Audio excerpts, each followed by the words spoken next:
大家好，我是亚萍。现在是小米椒大量上市的季节，价格便宜，一斤在2块钱左右。小米椒是一种季节性的辣椒，对于喜欢吃辣的朋友都不陌生。小米椒虽然平时用来做菜的量不多，但少了辣味又觉得一道菜失去了味道，真的是无辣不欢。一般都喜欢吃辣的朋友，一次性都会多买一些回来保存着，因为过了这个季节，想要买小米椒就很难买到。而且这个季节的辣椒是辣度最高、口感最好的时候，但是很多朋友买回来的辣椒都是直接放入冰箱保存，用不了多久就会坏掉。今天就给大家分享2个保存新鲜小米椒的方法，放1年都跟新鲜的一样。首先把买回来的小米椒放入大碗中，加入清水，把小米椒多清洗几遍，清洗干净。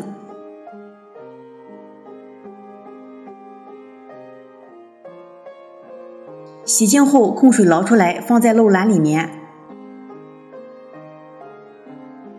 用剪刀把小米椒的根蒂剪下来，因为小米椒一般开始脱水的时候，都是从顶部的辣椒蒂开始的。我们剪掉之后，不但减少了保存位置，还可以防止小米椒后续脱水。这里切记不要用手掰根蒂，用剪刀剪可以保留根蒂少许的一部分，不要破坏辣椒的部分，不然容易滋生细菌，导致小米椒腐烂。而且也不可以在清洗之前剪掉根蒂，这样的话水分就会进入到辣椒的内部，清洗后水分不容易晾干，会直接影响保存。我们在挑选辣椒的时候，一定要挑选这种色泽鲜亮饱满的，用手一捏比较硬的小米椒，这样的小米椒储存起来，口感和香辣程度才会被很好的保留下来。如果用手一捏比较软软的，或者是辣椒有裂缝的，这就说明小米椒已经不新鲜了，或者是已经坏掉了，这样的小米椒都不适合用来保存，一定要尽快吃，放时间长了就会浪费了。全部剪好后放在这个漏篮里，把它铺平，再放在阴凉通风处晾干水分。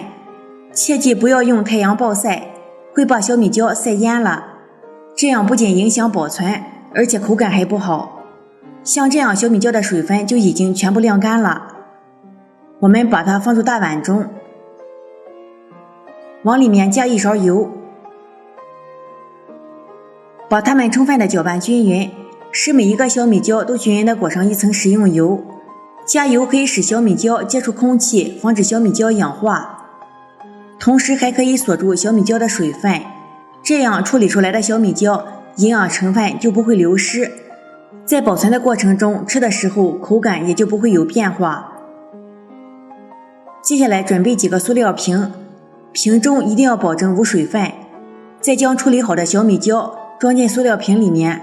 因为塑料瓶的密封性比较好，用它来装小米椒比保鲜膜和保鲜袋都要实用，而且还非常的方便，需要吃辣椒的时候直接倒出来就可以了。全部装好后盖上盖子密封起来，如果在1到2个月之内可以吃完的，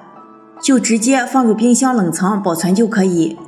要是时间更长的话，就放冷冻保存。冷冻保存也不用担心小米椒会粘连在一起，只要在储存之间把水分晾得足够干，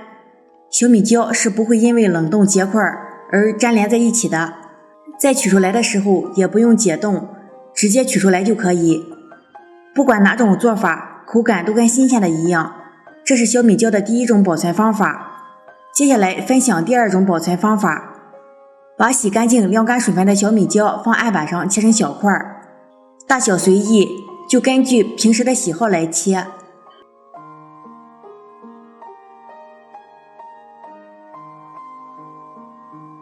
切好之后把它装入一个保鲜袋中，排空气，把它密封起来，直接放入冰箱冷冻保存，这样吃的时候可以随吃随取，特别方便，吃多少取多少。不过取出来以后一定要将袋子漱口处系紧实，继续放冷冻保存就行。小米椒的这2种保存方法，不管哪一种保存方法都是非常的简单实用，1年4季都可以吃上新鲜的小米椒，一次性可以多保存一些，这样再也不用担心市场上的小米椒涨价。今天的视频就分享到这里了，喜欢的朋友收藏起来试试吧。喜欢我的视频记得关注、转发、点赞，感谢大家的观看，我们下期再见。